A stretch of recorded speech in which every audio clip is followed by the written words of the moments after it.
The word legend gets tossed around rather freely these days. There's nothing wrong with that. After some 50 years of unmatched technical and cultural progression, skateboarding's cast of notables is chock full of legendary.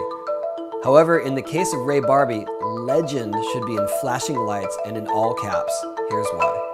Yeah, sure that's not a lowercase. Ray started skating in the summer of '84. My buddy got a Veriflex Vectra for his birthday, and we had rode bikes all the time together around town, and he had that Veriflex Vectra and I had my bike, and I could tell he was having way more fun than I was. His first board was a Sims wood kick. Wood kick? Is that a board? It's called a wood kick because they didn't do the mold, right? They added the piece of wood on it to create the kick. So I guess that piece right there was the wood kick. Oh yeah, that's right, okay. And the guy who invented that used to collect royalties from all the skateboard companies for having a kick tail. He made a block that was a kick tail, and then he patented the idea of a kick tail. From Randy Smith, Ray appropriated the step hop, Randy's version of Neil Blender's No Comply and Orb's 43. Randy was the first one that I seen, he called them step hops, but Randy was the first one that we seen do it off the ground like an ollie, right? And so you use this part of your leg to bounce, you know, to level the board out.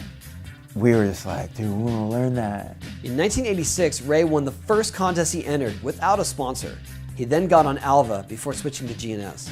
That time, like, if 6 months felt like 2 years, like, I think I rode for Alva for maybe 6 months. We were all about getting support to go to contests, and we weren't really getting too much support that way. And so our friend Troy Clower rode for GNS, and we just saw like GNS was like clothing brand also with skateboards, and we would just see his packages and we're like, man, you're living the good life. He was like, you know, I'll talk to him, I think we can get you guys on the team, and we got on the team. In 1987, he joined the Bones Brigade, and we were lucky to have him. I'll never forget, it was the end of the contest, Andy Howell won, and everybody was starting to filter out. You know, it's in the velodrome, so you're like in this dome area, right? And everybody's filtering out and you're leaving. And I saw like Chet with Stacy like on the other end, and I saw Chet pointing and then walking, and I was kind of like, it was kind of one of those ones like, and I just was standing because I was still waiting for my friend, and then look back, and then there's Stacy and Chet, and then Stacy introduced himself and was like, hey, would you like to ride for Powell Peralta? And then I was like, okay, I've got to believe this. Adding to technique, flow, and style, Ray also brought a hefty serving of diversity, which up to that point had been a predominantly white bread pastime. Unlike the neon glam beach volleyball styles of the 80s vert scene, Ray's casual attire and cruising lines through the LA sprawl set the table for city kids of all stripes and colors to make skateboarding theirs. What do you got against the volleyball styles of 80s vert scene, anyway? Like growing up in the 80s, skating vert, it's like you had to know the guy who knew the guy that had the ramp. Street skating comes around, and now it's like all we need to do is get a skateboard and we can have fun, go skate. That's what changed things. He kind of broke down racial barriers. There was no race with Ray. Now it's like he was a little bit punk rock, he had the guitar thing and the music thing going, but he was black, you know, so he crossed all lines, and it really opened my mind. By the time Public Domain came out in 1988, Stacy Peralta knew he had found something special. It's tough to be like, yeah, I was special. You know what Stacy did, what was great was that he saw that because street skating is accessible, that it's gonna go this way. And he saw that maybe I played a part of him coming to that conclusion. I was like a small kind of part of that, right? And definitely from the response of Public Domain, that validated it. It's just like, okay, yeah, this is the direction, you know? For Band This, Stacy honed in exclusively on Ray's flow and lines. A lot of the way we went out and filmed those video parts, it was just, for lack of a better term, it was just organic. Stacy would see the shot and be like, hey, let's get out and skate this. And it was more of like, is this setting nice? Okay, cool, do your thing. In October of '89, Ray's first pro ad appeared in magazines, and his iconic ragdoll graphics were unveiled. So doing a graphic for Ray was like, it was a complete fresh start. It was like working from a blank slate, unlike anything else that had come before on The Bones Brigade. In June 1990, Spike Jonze shot Ray's Pro Spotlight. Spike was the first dude that made me like wait for a certain time before we could go shoot a trick. He was the first dude, like, and I was like, what? Like, cause when we were working on that, I took him to the spot, and it was like 12 o'clock, and like, I'm all ready, right? We get out of the car, and I'm like, okay, I'm ready to get the trick, and Spike looks at it, and he's like, okay, cool, we'll come back at about like 4:30. I was like, I'm ready to do this right now. But then when it comes out in the mag, I'm like, okay. And then I started getting excited when I had to go shoot with Spike, because I was like, oh man, his photos are different, and I could tell he was on some other thing. In 1990, Ray had a brief stint on Airwalk shoes before joining Vans for the next 2 decades. It might have just been like, let's try something new. It's one of those things where you're like, let's try this out. Grass is greener on the other side. And you're like, no, it's not greener at all. I went back and was like, okay, this is where I live, the Waffle Soul.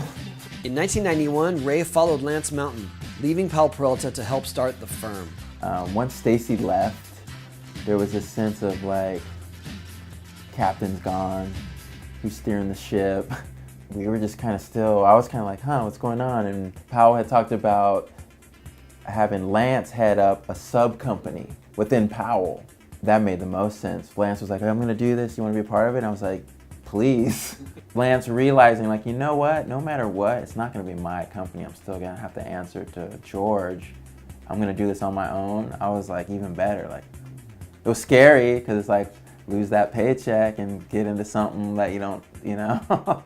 but I didn't care, because you have to be a part of something that you're excited about. After his parents bought a house in Corona, Ray appeared in the company's first video, La Buena Vida. Lance used to always get on me, man. He'd be like, so you've been skating? I'm like, yeah, I did this and that. He's like, you film it? You shoot it? No. I'm out in Corona, I just came with my friends. I had to go back and redo so much stuff. In 1994, Ray had the last part in the firm's dedicated to skateboarding video. Did I? I don't even remember.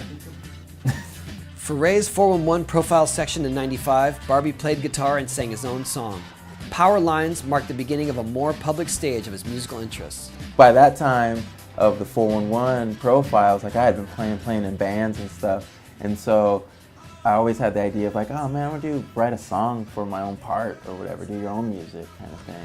In 2002, Ray released his debut EP, Triumphant Procession, with Galaxia Records. The following year, the firm released their big video, Can't Stop. We did a bunch of the music for the Can't Stop. I remember like me and Lance at my wedding, I remember we were talking about like, man, it'd be cool to do like Stacy did, where it's just all original music for the video. I always thought that was rad. How it was important to him to like, we'll do our own score. In 2005, Barbee released another record on Galaxia, In Full View, to critical acclaim. Ray played guitar, bass, xylophone, and drums. It got to a point where I couldn't play in bands because of traveling for skating. And the bands were wanting to get more serious and they wanted more commitment, and I couldn't do that. I'm out skating. So it ended up with me on my own, having these instruments and having a recorder. On March 13, 2006, the firm closed up shop for good and Ray found a new home at Element. You know, so when Lance pulled the plug on the firm, that was like, that was a loss. But man, I can't say enough about what I learned through that experience, what we went through during the ups and downs of the firm. And thankfully, Element saw worth in what I could bring to what they're doing and gave me an opportunity to be a part of the team. And so I definitely didn't want to go anywhere else, in the sense of I didn't want to leave skateboarding. Around that time, Ray also got sponsored by Fender Guitars.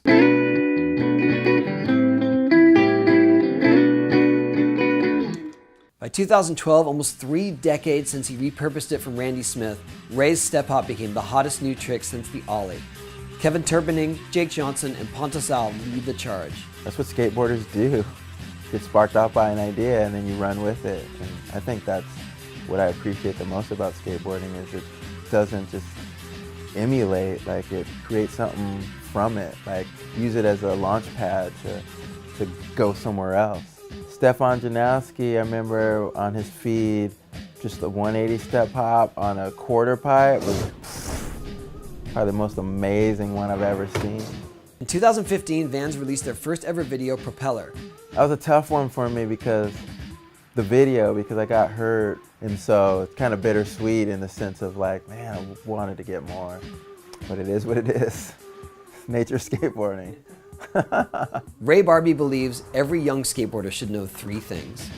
Always make sure you're having fun, cherish the community, be creative. And now I feel like I'm acting. Ray Barbee thinks he will be best remembered for like those flat ground tricks that me and my friends stumbled across. I think to this day, that's what probably I get associated with the most. all things considered, however, what truly makes Ray a legend is Ray himself.